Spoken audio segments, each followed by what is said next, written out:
Hi, I'm Luke Serville. Welcome to another episode of Meet the Gaffer. It's time again for travel talk.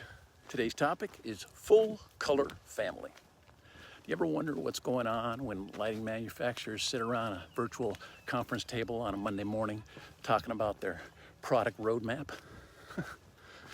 When it comes to full color COB units, cob, chip on board, it seems like we have to pull from a number of different manufacturers to get a full lineup of low to high output units. At the moment, I have a few Nanlite Forza 60Cs as my small, focusable, spot mountable fixtures. These could just as easily be Datolite Neos or something from Felix. But Felix would have to be like a combo of P3s and G3s and maybe Q5s. I do have two Q5s and I love them, but they are really a Fresnel only. You can take the Fresnel out, but nah. Next bump up would be an Amaran unit. I don't have any of those, so I don't know. What I do have are ProLite Orion 300 FSs. They're okay, but the Fresnel isn't great, and if you're going to go to a spot mount, I'd probably use something from a different brand. So I could move to Felix Q8s, but again, Fresnel only. The Orion 300 is pretty good, but it's not a go-to light at the moment. It's like it doesn't answer enough questions for me. Maybe this is what Astera is up to with the Pluto and the Leo. Next up, in terms of output, maybe the Area Orbiter. I'm not sure.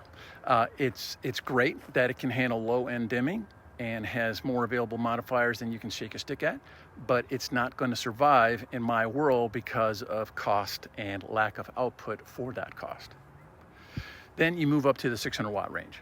I have the Aperture Lightstorm 600C and the ProLite Orion 675 FS, both of which I like and use equally often. I like the 675's Fresnel and the 600C's split config for certain situations. So now that these two units are part of the same family, because some ProLite personnel and IP were absorbed by Aperture, I'm wondering what their children will look like. After that, there is the Nanlux 900C, which is a super versatile unit, but it doesn't really have a good Fresnel or spot mount solution, although the ETC adapter works in a pinch, and I guess best with the EDLT lenses and even better with the Series 3 lenses. And then yet to come is the Aperture 1500C. I keep wondering why these manufacturers don't look at their current lineups and ask how they can fill the gap so that they'll have a full color family of units that will fulfill all our lighting dreams. Now, before I give you my wish list, can I just say I'm realizing I'm not a huge fan of intensifiers. They are sort of a necessary evil. Sometimes you just have to have them, like when you need more intensity, hence the name. But they're a pain to store and drag around with the light all the time. So here's the wish list. A full family, like 5 to 6 units, of full color lights that run from say 60 to 1600 watts that are, number one, focusable, either with a Fresnel attachment or internal lenses. Number two, spot mountable, ellipsoidal attachment with lenses where the barrel can rotate. Number three, works raw with modifiers, soft boxes, domes, lanterns, and intensifiers. Number four, compact as possible. There are many schools of thought here. If you're down to just one cable for power, the overall head will be on the heavy side, like the Orion 675. But if you break out the controls or the AC adapter, you need to add a head lead and you have another thing to mount. This is where there should be some standardizing of mounting clamps. Number five, first off, everyone should have a junior pin baby receiver with a good knob on their yoke. Number six, come out with a clamp with a V-mount receiver that can take batteries or AC adapters or full control boxes where the jaw is large enough and robust enough to go around the main riser of a Matthews panel stand. And on the smaller units, follow the Felix Q5 and add a V-mount receiver right to the yoke. The Aperture Lightstorm 60D and 60X had this too. Number 7, I'm fine with 26-volt bats. If that runs your light more smoothly and longer, great. Number 8, fans. They got to be quiet. If the Orion 675 can do it, so can the rest of the industry. Number 9, internal CRMX. Duh. Number 10, a reasonable user interface. Don't try to reinvent the wheel. Program DMX profiles that work on popular controllers. Follow ARRI. Number 11, IP rating, sure. I don't care that much about this, but the rest of the industry loves it, and the tech seems to have matured, so why not?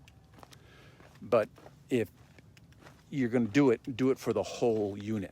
If you're out in the rain, everything gets wet. Number 12, head cables that arrive ready to use. Getting back to whether the controls are in the head or in a separate control box, there are pluses and minuses with both.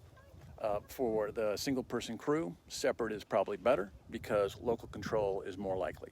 For larger crews that mostly go wireless, it doesn't matter as much, but a separate control box can speed up troubleshooting. Consider a Nanlite Forza 60C versus a Datolite Neo. Controls in the head, controls in a separate box. Now, for the smaller units, like up to 300 watts, I really like the idea of the focusable lens system that Dato started, and Aperture continued with the 60D, 60X, and now Astera seems to be incorporating into the Pluto and Leo. It means you don't have to add a full-on Fresnel attachment, but it still works well with a spot mount. You probably have less output overall, but that seems like a good trade-off. I'd always hoped for an Aperture Lightstorm 60C, 120C, and 300C. And we had this wonderful Nanlite Forza 60C, but nothing between that and the Nanolux Evoque 900C. Maybe I'm the only person that thinks like this, but that's my dream. Hey, thanks for watching, and we'll see you again next time.